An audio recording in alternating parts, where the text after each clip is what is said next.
Welcome back to the Matt Review Royals podcast.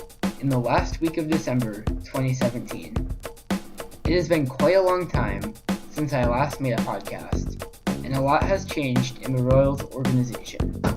Today, I will be going over how the 2017 season ended, what has happened thus far in the off-season, and what to expect in 2018.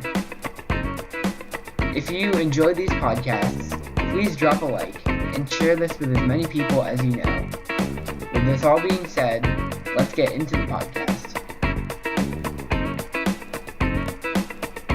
What was the dumpster fire that Dayton Moore calls a semi-successful season and David Glass calls a waste of $130 million?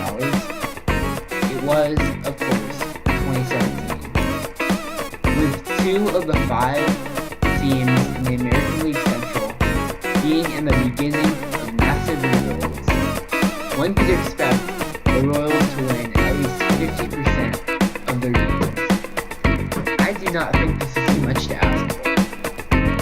Instead, the Royals finished 80-82, a second consecutive non-winning season. The Cleveland Indians did go on an insane win streak. At the same time, the Royals suffered one of the worst losing streaks in American League history. But that was only one month. The season started very slow, with March and April going about how everyone expected. Painfully slow, and no offense or defense. This can be attributed to the loss of Royals pitcher Rustin Ventura 3 weeks before spring training, but I attribute it to massive amounts of terribleness all over the 4-year roster. Pitchers, batters, defense, offense. Players do not only depend on to produce, but that the Royals organization has made significant financial sacrifices to acquire. Failed to play at a major league level.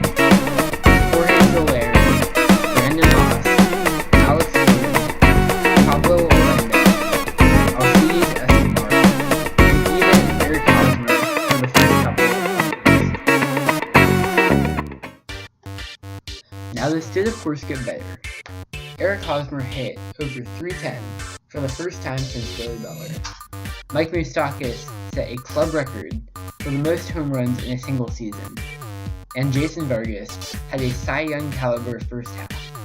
But other players did not have standout years. Alex Gordon fumbled miserably, batting .199 until September, when he finally started to hit the ball.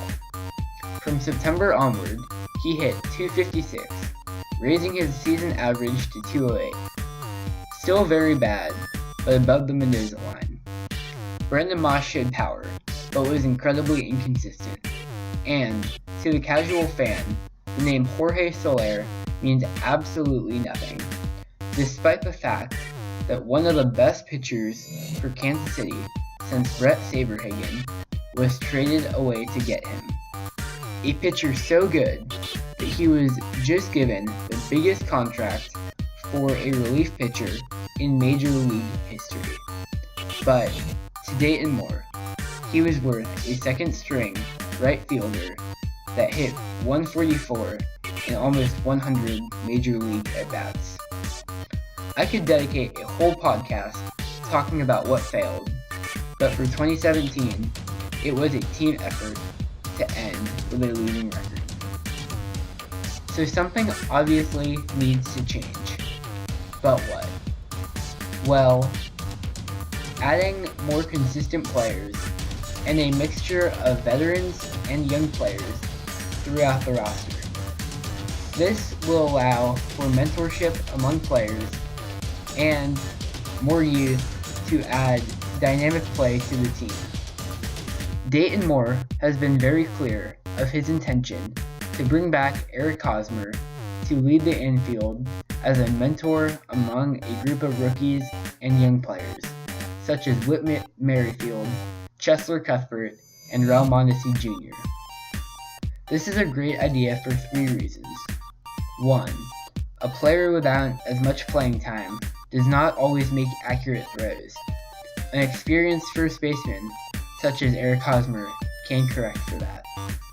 Number 2, he is already a leader. And number 3, he's a great player that other younger players can look up to. In the outfield, Alex Gordon is a standout defender.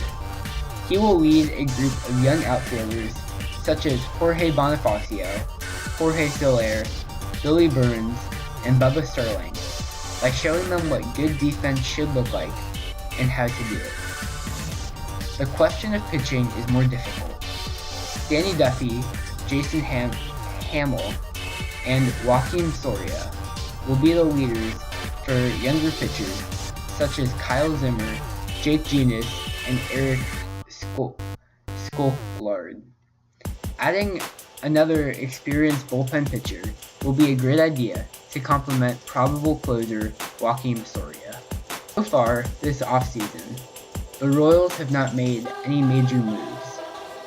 Rustin Dodd of the Kansas City Star published an article this week where he analyzed the market and why Eric Hosmer and Mike Moustakas no longer have any big market teams that want to sign them.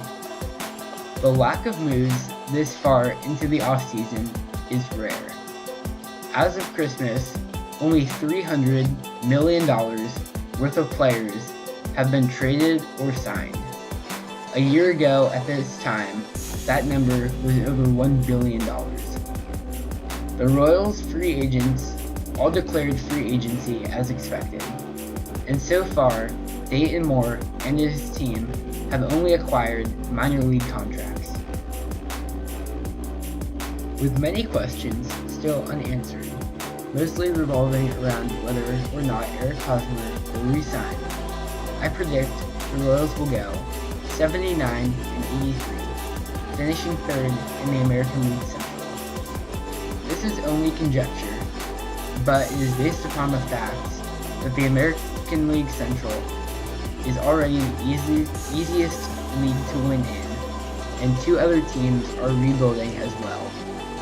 The Indians and the Twins will be able to easily secure the first 2 spots, and the Royals should not contend with this very unstable roster.